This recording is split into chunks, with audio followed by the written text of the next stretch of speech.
Good evening. My name is Anna, and I am a person who has been brought up in China as a patriot, just as one is in America. But with one difference. I was also told to actively love and totally accept the Chinese Communist Party. And I did. That is, I did, until I learned from my elders all the grave mistakes, corruption, bribery, and extortion committed by them. Mass movement of people from countryside to cities. Officials siphoning and taking money to gain places in the Communist Party. Upset by this, I decided to propagate the real communism in its ideal form, which is based on equality and honesty. And then, dramatically, just as I was writing this, I met a woman who is a perfect and typical example of those people who misunderstand communism. She told me that communism is evil because the Chinese communists electronically spied on its people, built a concentration camp in the northwest of the country, which holds 2 million dissidents, and that all properties in a communist society, including wives, is held in common. Seriously? This woman is representative of hundreds of millions of people who entertain many misperceptions of communism. Almost every country electronically spies on its people. Almost every country gives biased information to its people about the other countries to demonize their opponents. Communism, in its theoretical ideal state, never did and would never do that.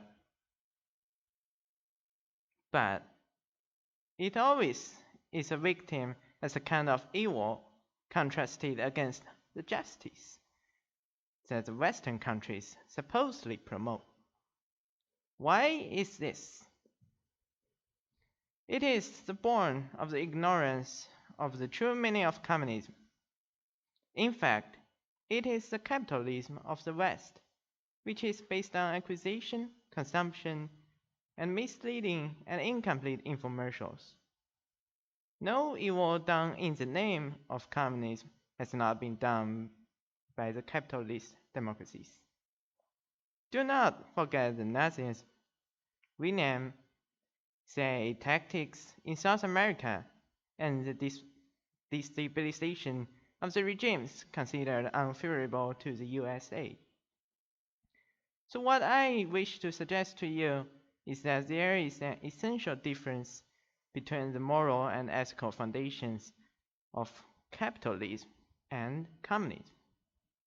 Essentially, capitalism is individualism without any other requirement of morality, well expressed in the influential novel by Ayn Rand, The Fountainhead, in which the main character Howard Roark seeks to further his own wealth and fame without any concern for the other individuals.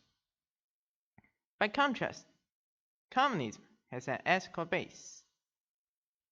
In truth, it is simple of communism in its essence, if it is difficult in its practice, but a perfect form of democracy. In a real moral and ethical communism, each member must seek to reach the peak of moral and ethical living. Each must observe the tenet. To each according to need, from each according to ability. Living is to be for the benefit of the entire society. The words together and equal are crucial in a communist society. The great gap between rich and poor is to be reduced. The resources and means of production are not to be held by one on the field, but are something all share in the ownership of. A transparent and ethical government should oversee all the transportation and distribution of the products.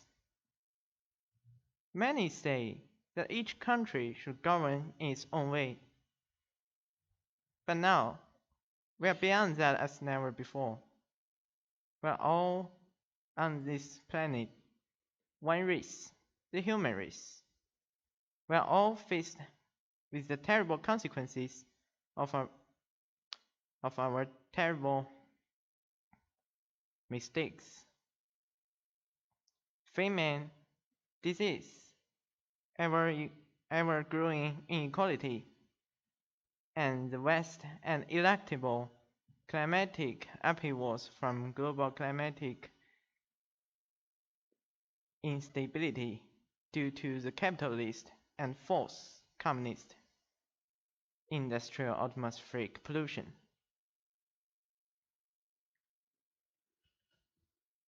Under real, ethical, and moral communism, we shall all give, all get, work together, and share together, really experience the democracy, and to be the better for it.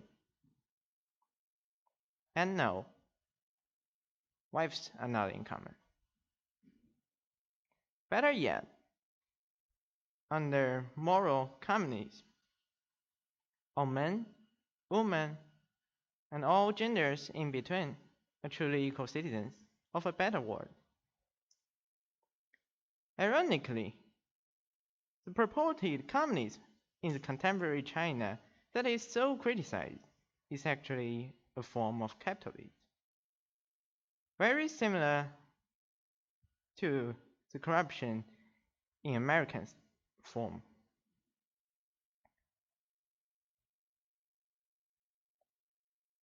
In fact, communism in its pure ideal state is not being practiced anywhere.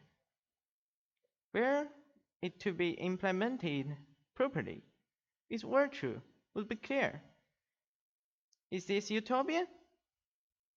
Yes, but worth working towards compared to the brutal capitalist alternative. Thank you.